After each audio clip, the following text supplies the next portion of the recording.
ओम श्री मात्रे नमः। ओम श्री गुरुभ्यो नमः। नमस्ते, मैं हिमांगी निरामया हीलिंग में फिर से एक बार आपका हार्दिक स्वागत करती हूँ। क्या आपने कभी सोचा है कि अच्छे और संवेदनशील लोगों के जीवन में नार्सिसिस्ट पार्टनर क्यों आते हैं? ये नार्सिसिस्ट कौन होते हैं और इनका हमारे जीवन में आना क्या संकेत है? क्या इसका हमारे पूर्व जन्म के प्रारब्ध और इस जन्म के ऋणानुबंध से कोई संबंध है? क्या ये हमारे दुश्मन हैं या आत्मा के कठोर शिक्षक? यह हमारे आत्मा को कौन सा पाठ पढ़ाने आए हैं? जानते हैं हमारे अगले वीडियो में सिर्फ निरामया हीलिंग पर। तो क्यों पीड़ित और नार्सिसिस्ट एक दूसरे के ओर खींचे चले आते हैं? इसे कहते हैं ऋणानुबंध या पिछले जन्म के प्रारब्ध। जहाँ हिसाब बाकी होता है वहाँ आत्माएं फिर मिलती है। हो सकता है पिछले जन्म में पीड़ित के पास शक्ति थी और उन्होंने अपनी शक्ति का दुरुपयोग किया हो, या वो अपने निर्णय लेने में असफल रहे हो, या आत्मसम्मान की बहुत बार बलि देते रहे हो। इस जन्म में वही आत्मा ये सारे पाठ सीखने आई है और अब खुद के लिए खड़ा होना है। ये पाठ सीखना बाकी है। जब व्यक्ति बार बार अपनी शक्ति का दुरुपयोग करे, करुणा से कट जाए और दूसरों को केवल अपने उपयोग की वस्तु समझे, वो व्यक्ति ऐसे मन के साथ जन्म लेता है जहाँ मैं ही उसका परम सत्य होता है। नार्सिसिस्ट अर्थात वो इंसान जिसमें अहंकार की पराकाष्ठा होती है और अपने आप को सर्वे सर्वा साबित करने के लिए वो अपने पार्टनर या परिवार को बहुत सारी मानसिक प्रताड़नाएं देते रहता है, जिसके कारण वो उसके अधीन रहे।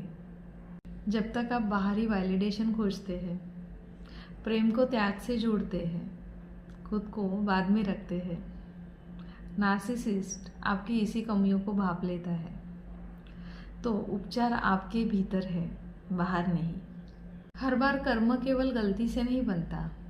कर्म बनता है आपके खुद को नज़रअंदाज करने से, अपने हक के लिए आवाज़ ना उठाने से या अन्याय सहते जाने से। अत्यधिक त्याग अर्थात आत्मविस्मरण अर्थात नार्सिसिस्ट आकर्षण।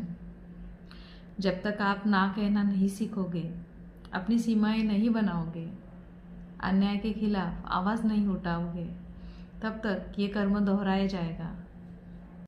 निरामया हीलिंग में हम आपकी कुंडली का अध्ययन कर कर ज्योतिष परामर्श द्वारा आपको ये बताते हैं कि आपके पिछले जन्म के कौन से प्रारब्ध या ऋणानुबंध के कारण आप इस जन्म में इस रिश्ते में इतने दुख भुगत रहे हो और इतने देर तक ये दुख भुगतने का कारण क्या है और इससे बाहर निकलने का रास्ता क्या है।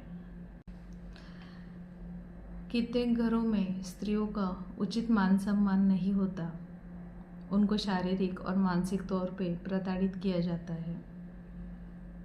जब स्त्री का अपमान होता है तो केवल वो स्त्री आहत नहीं होती, बल्कि वो पूरा वंश आहत होता है और उस वंश के लोगों को मातृदोष लगता है। मातृदोष कुंडली में चंद्रमा अगर राहु, केतु या शनि जैसे ग्रहों से पीड़ित हो, चौथा भाव दूषित हो, इस प्रकार देखा जाता है। जिस वंश को मातृदोष लगता है उस घर के लोगों को मानसिक अशांति, रिश्तों में ठंडापन, कामकाज में तरक्की का अभाव, पैसों की परेशानी, संतान प्राप्ति में परेशानी, न जाने कितने परेशानियों का सामना करना पड़ता है।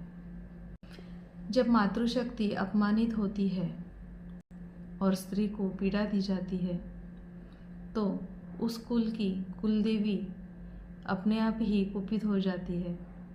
उनके आशीर्वाद उस कुल से हटने लगते हैं, उनका संरक्षण हटने लगता है, घर की ऊर्जा टूटने लगती है और इसी प्रकार मातृदोष के साथ कुलदेवी का दोष और वास्तु दोष, ये दोष भी उस कुल को लग जाते हैं।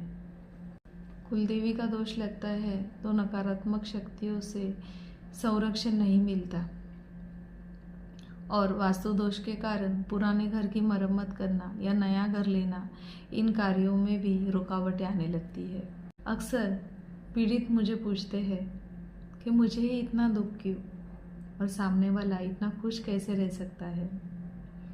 उसके उत्तर में मैं सिर्फ इतना ही कहना चाहूँगी कि आप अपने भोग भोग रहे हो, अपने प्रारब्ध को ख़त्म कर रहे हो, आपके कर्मों की शुद्धि हो रही है, आप अपने जीवन का पाठ सीख चुके हो और अभी आपका जीवन सिर्फ सुखमय ही होगा।